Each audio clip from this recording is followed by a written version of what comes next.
જય માતાજી। હમણાં એક બહેનનો વિડીયો જોયો, જેમ કહેતા હતા કે આયરું ભરવાડું દરબારું, એટલે ટૂંકમાં જાડુ વરણ જે છે એ બધાને કોઈને મકાન ફ્લેટ કાંઈ ભાડે દેવું નહીં કે વેચાતું દેવું નહીં। તો એ બેનને એક જ વસ્તુ કહેવા માગું છું કે બેન, તમને અમે ક્યાં નળવા આવ્યા છીએ કે તમારી પાસે 5-25 માગ્યા છે કે તમારી પાસે કાંઈ પડાવી લીધેલું છે? તો કેમ તમે આ રીતે વાત કરો છો? અને બીજી વાત એ કે આ ધરતી છે એ અમારા બાપ દાદાઓની છે, અમારા વડવાઓની છે, બરાબર? એ હતા ને બધા, એટલે તમે અત્યારે મોજ કરો છો, બરાબર? અને તમારા બાપ દાદાઓમાં, તમારા વડવાઓમાં એવા કોણ બધા પાણિયારા હતા જેના બધાના અત્યારે નામ છે, કે જેના બધાના ઇતિહાસ છે, બરાબર?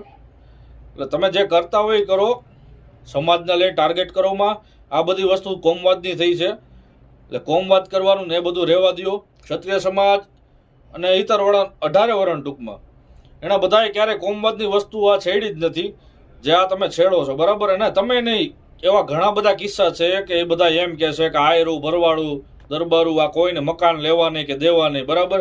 તો એ બધાને એક જ વસ્તુ કહેવા માંગુ છું કે ભાઈ, અમે બધા હતા ને એટલા માટે તમે અત્યારે મોજથી રહ્યો છો, બરાબર? બાકી તમારા વળવાઓ કે એ બધા છે ને, એ જ્યાં ધીંગાણાનો ઢોલ વાગતો ને ત્યારે બાયણા બંધ કરી કરીને અંદર જ ગયા છે। અને અમારા વળવાઓએ જ્યારે એ કામ કર્યું હોત ને તો અમે બધા તમારા કરતા હોવાયા હોત અત્યારે, બરાબર? આ માથા દીધા છે, બીજું જે બલિદાન દીધું છે એ બધું ભૂલી ન જાઓ। જો અમે એવું ન કર્યું હોત ને તો તમે અત્યારે નમાજ જ પડતા હોત, બરાબર? કલમા પડતા હોત।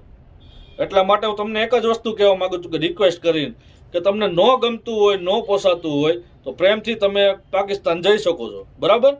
બાકી આ ભારત અમારો બાપનો દેશ છે અને અમને મજા આવશે એમ રહેશું।